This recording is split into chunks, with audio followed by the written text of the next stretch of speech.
La primera edad del Sol. Este astro no surgió sino 30.000 años humanos después de la creación de Arda. Fueron las Valar Yavanna, dadora de frutos, y Niena, la plañidera, la que, tras ver cómo Ungoliant y Melkor acababa con los árboles que iluminaban Valinor en la anterior edad, las que extrajeron de ellos las flores que serían el sol y la luna. Anar, el fuego de oro, e Isil, la refulgente, que fueron enviados al cielo en grandes recipientes forjados por Aule, el herrero. La primera luz de Anar en la mañana entró en los ojos de los hombres para despertarlos al mundo. Y así comenzó una nueva edad por obra de Ilúvatar, que los situó a los hombres en Hildorien, al este de la Tierra Media. Fueron llamados los Seguidores, por llegar después de los elfos. No podían compararse con sus predecesores, pues ellos eran mortales y de vida breve, hasta en comparación con los enanos. Y en cuanto a la fuerza del cuerpo y el alma, también era inferior a los primeros de Ilúvatar. Pero estos, los elfos, compadecidos, les enseñaron y descubrieron que esta mortalidad les hacía mucho más adaptables a los continuos cambios del mundo, y eran la raza que más rápido podía reproducirse, a excepción de los orcos. Los primeros llegados a Beleriand fueron llamados Edain, los segundos, por los elfos que los descubrieron. Esta edad también fue llamada la Heroica, porque Melkor, ya llamado Morgoth por aquel entonces, había llegado 10 años antes a la Tierra Media, tras matar al rey de los Noldor y apoderarse de los 3 Silmarils, sus mayores joyas, creadas también a partir de los árboles caídos, y empezó a ser perseguido por los elfos que llegaban desde Eldamar. La contienda duró 6 siglos, en los que acontecieron 6 batallas de proporciones épicas, las llamadas Guerras de Beleriand. Las 2 primeras sucedieron en las 2 décadas antes de que el sol saliera por primera vez. La primera, en la que Thingol, el rey de Doriath, expulsó a Angband, a Morgoth y a sus huestes, y la batalla bajo las estrellas, Dagor Nuin Gilead, donde, pese a ser bastante menos, los elfos recién llegados también lograron devolver a Angband al enemigo oscuro. Fue en el año 56 de la primera edad del Sol cuando sucedió la batalla gloriosa, la Dagor Aglareth, que era la tercera guerra de Beleriand, donde no solo los elfos derrotaron a Melkor, sino que les cortaron la retirada y los destruyeron a todos, abriendo paso a 400 años donde la paz reinaría en Beleriand, salvo por alguna leve incursión de los orcos en Hithlum o el ataque del dragón Glaurung. Ambag estuvo situada todo ese tiempo, y a la vez sitiada. Así Morgoth configuró el ejército más poderoso que se haya visto, para lanzar en el 455 a sus orcos, comandados a la vez por balrogs y dragones, en la que se llamó la Dagor Bragollad, la guerra de la llama súbita. Seguida además por la batalla de las lágrimas innumerables, la Nirnaeth Arnoediad, donde Morgoth destruyó por entero todos los reinos élficos de Beleriand. Las pocas ciudades restantes fueron cayendo después, todas las ciudades élficas una a una, desde Nargothrond en el 496 hasta la ciudad de las 1000 cuevas en Menegroth. Después finalmente cayó Gondolin en el 511, el último refugio élfico. Tras casi un siglo donde reinó el terror, Valar y Maiar llegarían por tercera y última vez a confrontar a Morgoth en un inmenso cataclismo denominado la Guerra de la Ira, donde, para derrotarlos por primera vez, Morgoth lanzó sus famosos dragones alados. Contra ellos, solo Earendil llegó montado en su nave voladora Vingilod y junto a las águilas de Manwë logró plantar cara y derrotar a los esbirros más abominables que Melkor hubiera lanzado jamás. Tras esto, Angband se hundió y Morgoth fue encerrado por siempre en el vacío.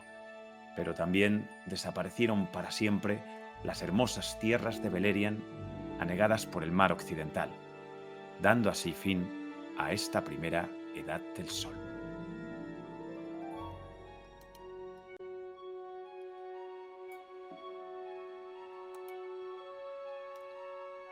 La segunda edad del Sol.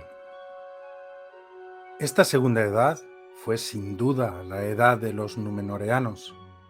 Estos eran hombres que descendían de los Edain de la primera edad y a quienes los Valar habían entregado la tierra recién creada en mitad del ancho mar que separaba la Tierra Media de las tierras imperecederas.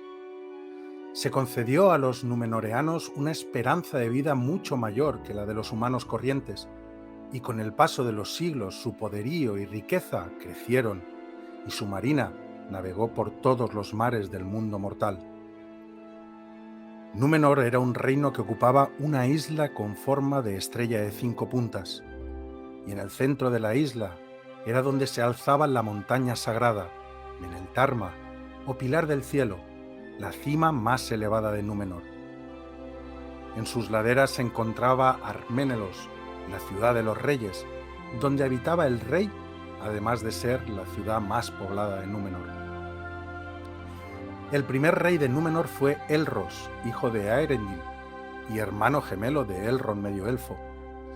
Esto fue porque al final de la primera edad, cuando los Valar dijeron a los gemelos medioelfos que debían elegir su destino, Elrond escogió el de los elfos inmortales, mientras que Elros se convirtió en rey de los Edains mortales. Sin embargo, al ser medio elfo, se le concedió una vida de 500 años y gobernó como rey de Númenor hasta el año 442 de esta segunda edad. Mientras los númenoreanos prosperaban en su isla, los altos elfos que habían sobrevivido a los conflictos de la primera edad y que quisieron quedarse en la Tierra Media, se reunieron bajo el estandarte de Gil-galad, el último gran rey elfo en el reino de Lindon.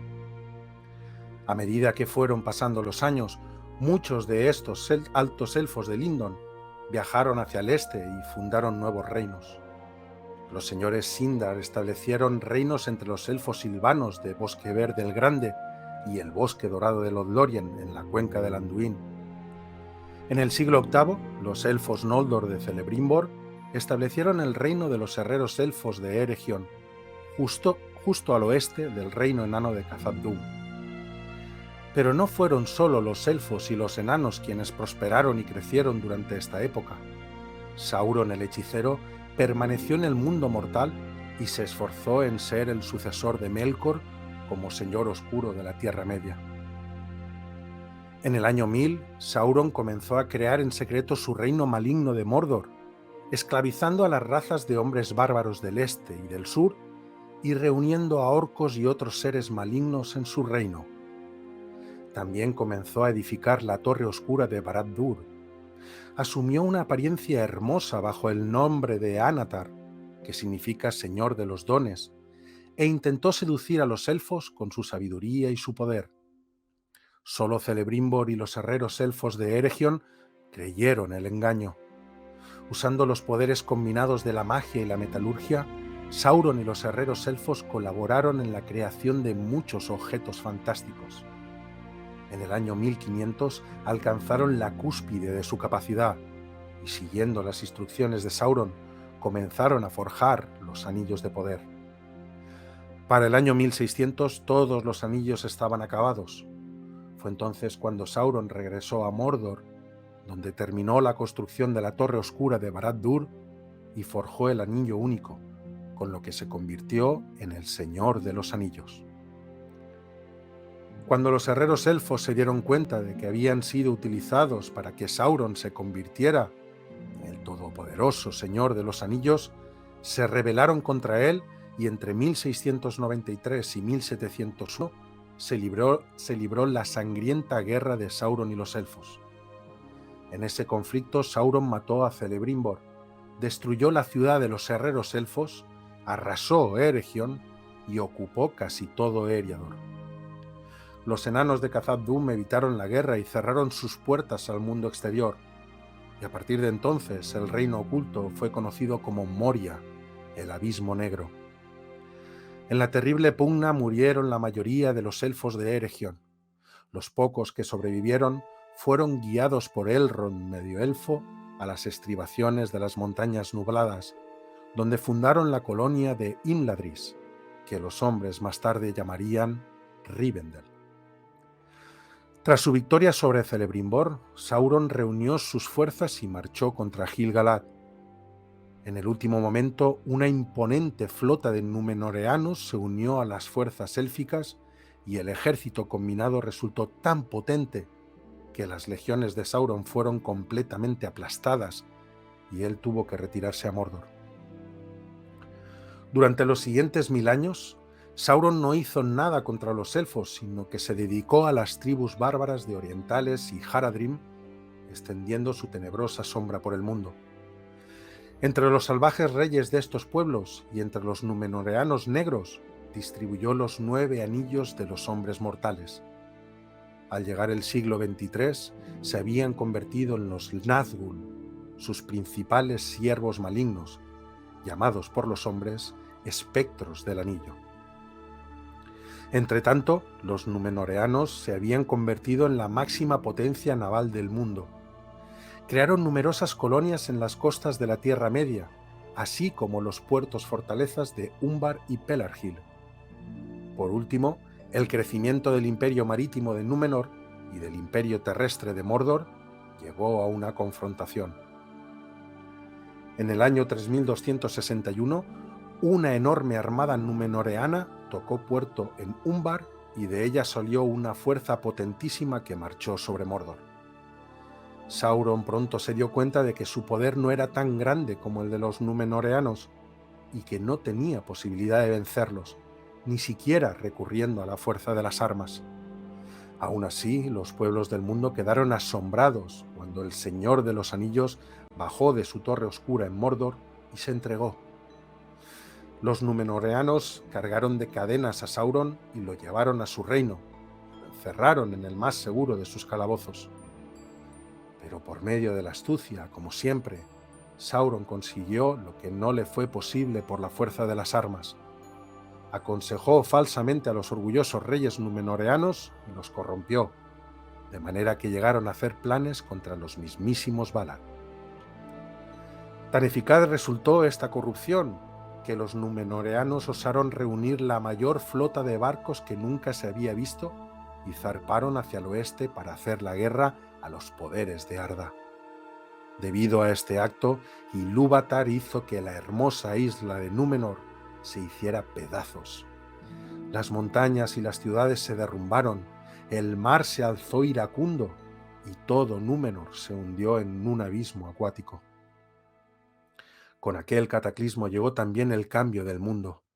Las tierras imperecederas fueron situadas más allá de las esferas del mundo y quedaron para siempre fuera del alcance de todos, con excepción, eso sí, de los elegidos, quienes viajaban en barcos élficos por el camino recto, atravesando las esferas de ambos mundos.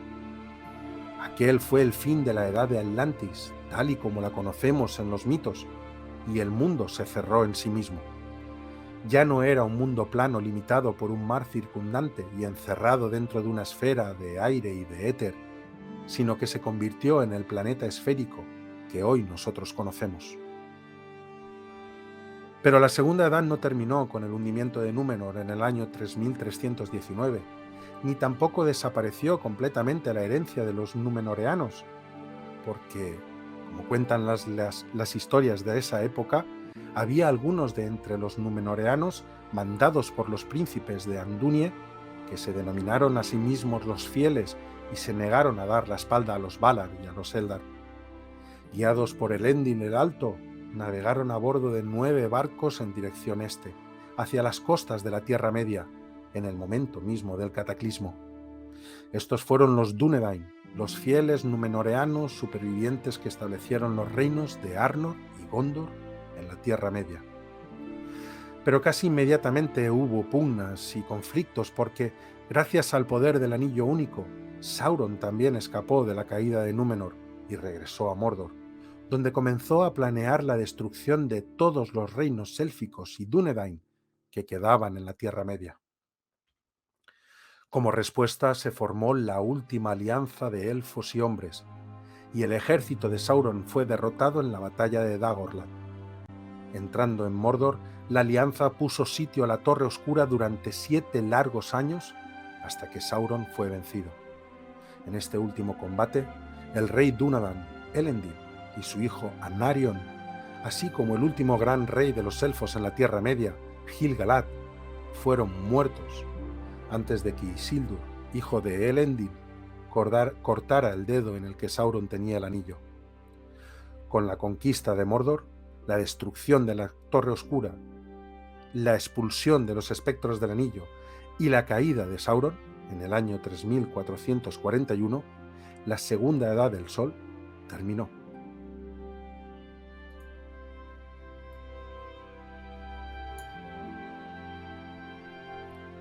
La Tercera Edad del Sol. Al terminar la Segunda Edad, Isildur sería gran rey del reino unificado de Gondor y Arnor. En el momento en el que Isildur cogió el anillo, una parte de él se corrompió bajo los efectos de su maligno poder. Aunque llegó a las laderas volcánicas del mismísimo Monte del Destino, en cuyos fuegos se había forjado el anillo y el único lugar donde podía ser destruido, no fue capaz de arrojar el anillo. Isildur sucumbió a la tentación y tomó el anillo único para sí, de manera que la maldición cayó sobre él. En el segundo año de la Tercera Edad, Isildur y sus 3 hijos mayores viajaban hacia el norte por la cuenca del Anduin cuando su séquito cayó en una emboscada de los orcos. Esta fue la batalla de los Campos Gladios, en la que perdieron la vida Isildur y sus 3 hijos, y en la que el anillo único se perdió en las aguas del Anduin. La muerte del gran rey del reino unificado de los Dúnedain significó la partición de este en 2 reinos separados, Arnor y Gondor. Durante el primer milenio de la Tercera Edad, el poderío del reino meridional de Gondor creció, a pesar de los constantes conflictos en sus fronteras y de las invasiones de orientales en los siglos V y VI. Al llegar el siglo IX, Gondor había reunido una poderosa flota que podía sumar al poderío militar de su ejército. En el siglo XI, Gondor alcanzaría su apogeo. Rechazó a los orientales hasta el mar de Rhûn, convirtió Umbar en una fortaleza de Gondor y subyugó a las gentes de Harad. Aunque el reino septentrional de Arnor nunca llevó sus fronteras más allá de Eriador, prosperó hasta el siglo IX. Entonces las disputas internas llevaron a la división del reino en 3 estados independientes que acabarían peleándose entre sí.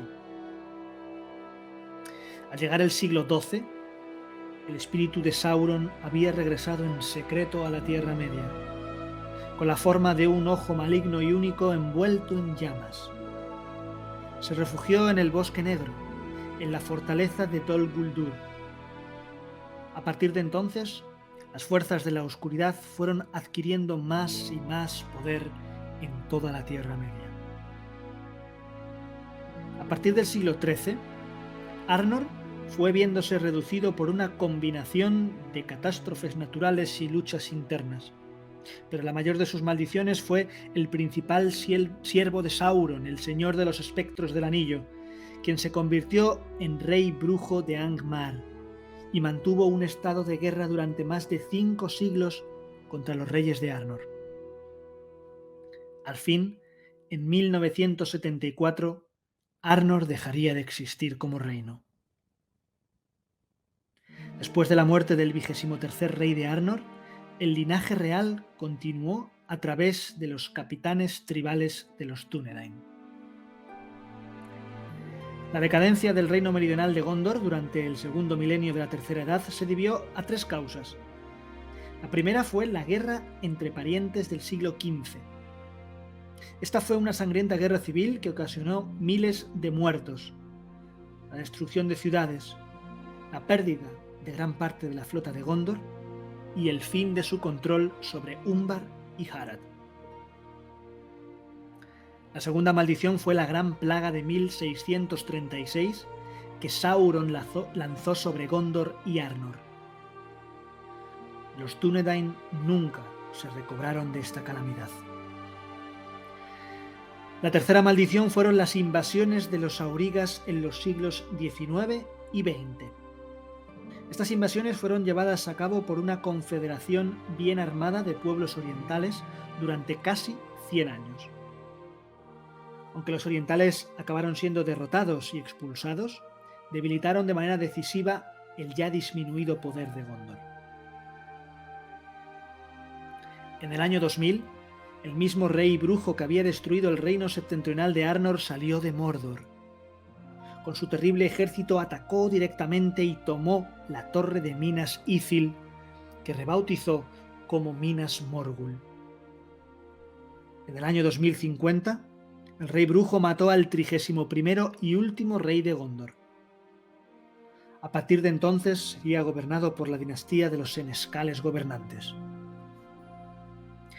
Así, en resumen, Arnor tenía un rey sin reino, mientras que Gondor tenía un reino, pero no un rey.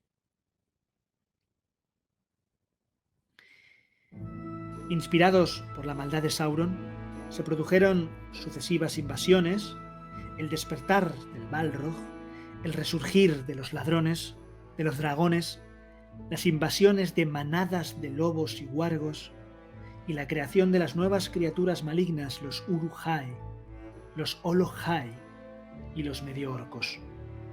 Todos ellos se sumaron a las legiones de orcos y trolls que reconocían a Sauron como su señor. Durante otros 1000 años el poder de Sauron no hizo más que aumentar, mientras que el de los Dúnedain disminuía. La culminación de todos los acontecimientos de la Tercera Edad llegó en el año 3019 con el estallido de la Guerra del Anillo. La Tercera Edad termina cuando es destruido el Anillo Único. El imperio de maldad de Sauron se derrumba, los otros anillos de poder se dejan inactivos y el último heredero legítimo al trono de los dos reinos es coronado gran rey del reino unificado de los Dúnedain. Se asiste así al desenlace de los conflictos habidos durante los 37.063 años de historia de Arda. Con el fin de la Guerra del Anillo, la paz y la prosperidad regresaron a la Tierra Media. Pero al mismo tiempo se ordenó que los últimos grandes poderes élficos desaparecieran de las tierras mortales. Los últimos grandes personajes de esta raza, junto con unos cuantos escogidos de la Comunidad del Anillo, se embarcaron en las naves élficas y por el camino recto navegaron hacia Occidente, hacia las tierras imperecederas. De esta manera, la Tercera Edad dejó paso a la Cuarta, conocida como la Edad del Dominio de los Hombres, una edad en la que desaparecen las últimas influencias élficas y en la que los grandes poderes se alejan más allá de nuestra comprensión. Porque sí, desde entonces, las tierras imperecederas se alejan más y más de las esferas de la existencia humana, colocando a dioses y a elfos más allá de nuestro alcance.